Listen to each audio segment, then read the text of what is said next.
Hi guys, welcome to Simproved. Fry speaking here, and this time I'm showing you how I have built this daisy cottage. It is not only a flower house build, it is also part of my microhome series, so I'm doing a little bit of a crossover here. It is 36 tiles in total, and it is also inspired by the daisy flower, which has been requested a lot of times. And you know that for my flower builds that I'm trying to build houses that are inspired by flowers, and you guys can always vote what flower is going to be up next. So a lot of you have requested the daisy, and daisies are mostly like very small flowers, so I decided to do it as a microhome, which would be suiting. I just thought a small little flower and a small little house, so I wanted to go with a little bit of a, you know, like a grandma cottage.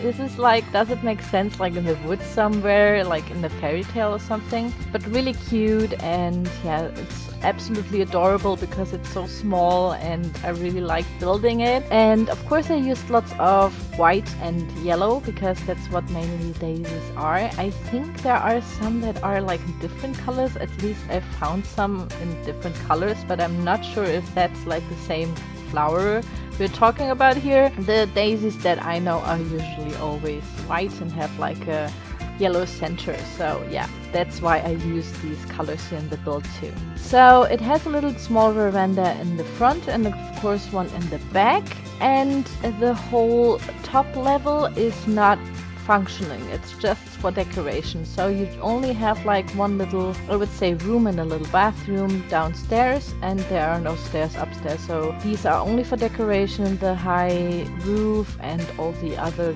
decorations I'm just putting there are not like accessible by the Sims, but I really wanted to give like a nice cottagey feel here, so of course the roof had to be very high, a little bit tilted, so it resembles a little bit like flower petals because these are round too. Since the petals are white, I wanted to have a white roof there, and the rest should be in yellow. And then I used lots and lots of decoration to make it a little bit more detailed again. So of course roof decorations, since I fell in love with them a couple of builds ago and I have to use these roof decorations like every time now, so be prepared for lots and lots of roof decorations. And also I used the white windows with the yellow shutters. I thought, yeah, suiting for the builds, always in white and then yellow.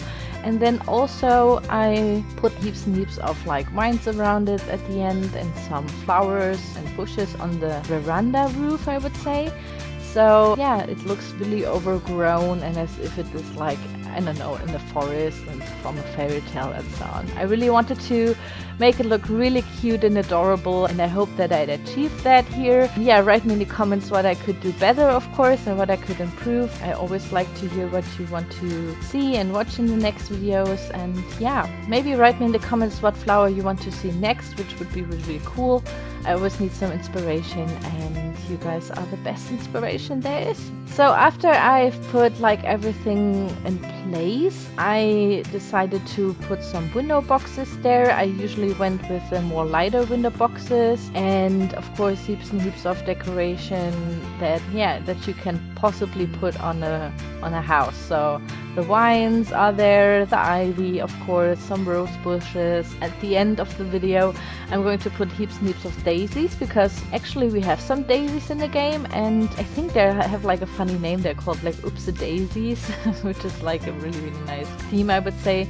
So after I've decorated the house a little bit, I went for the interior and started with the bedroom area first, because in these microhomes it's really hard to have like a nice functioning bedroom area, so the Sims can really access the bed and can sleep there, which is pretty important, I would say, in the game.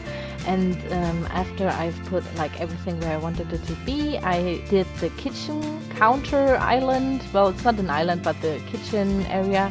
And there's even like a little eating area where, with 3 different stools. So it looks a little bit together with different furniture. A little bit grandma and also a little bit more detailed, I would say. So maybe the grandma has built it herself when she was younger, all the furniture, and just thought it would look really, really cute to have some more chairs and some variety here. And also I mostly used, of course, here again a lot of white and a lot of yellow because yeah, it's a daisy and I wanted it to be as bright and colorful and, you know, a little bit enchanted as possible here. So yeah, I hope you like it, of course. In the bed corner I first wanted to clutter it up with lots and lots of paintings, but then at the end I will find these really cool wall lamps that we got from the Get Together expansion pack.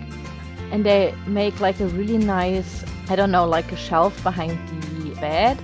So it looks like the end of the bed and it looks really, really cool and also gives some light for the whole room. So I will put these at the end behind the bed and then stack some, you know, some pictures above it so it looks a little bit more, yeah, a little bit more decorated and lived in, I would say. And yeah, I really love these wall lamps. They are absolutely amazing. I think they look really, really cute. So of course I've decorated it a lot in the interior as well, so it looks really, really lived in. And of course I've play tested the whole house, so your sim can really go to the toilet, use the bed and cook for themselves, and it's really playable, the whole house, which is always pretty important for these micro homes. But since this is also like a flower build, I wanted it to be as decorated as possible and as cute as possible somehow, because I've started this flower series with pretty cute builds. Then I went to, you know, the Hobbit, which was a little bit more like a fan build, I would say, and then the French Lavender was a little bit more realistic too. But here I'm going back to the roots, to these flower series, which were actually meant to be very cute. So I am forced to use a lot of these more traditional classic looking interior designs and so on, which I haven't used because I've done a lot of modern builds. And the bathroom is only having like a shower, of course a toilet and a sink, so everything works there just fine. It has a really cool yellow wallpaper again, and then I used some white and some copperish brass type as a metal, I would say. And I think it looks pretty cute, and I hope you like it too, of course. It is of course up on the Sims 4 gallery. You can find it under Micro Daisy Cottage or under my EA account ID Simproved. And of course I will put the link in the video description below so you can grab it there directly and put it into your game. And yeah, that's it. Here you can see me putting heaps and heaps of daisies, of course, and I also used some of these yellow wildflowers. And then there will be like a little bench and a little chair outside, so your grandma or whoever lives there can sit outside and, you know, enjoy the nature and so on. And I just thought it would look really, really cute. So I've overly decorated it again, but yeah, that's just usually how I build. I hope you like it, guys, and I want to thank you so much for watching, and I will see you soon. Bye bye!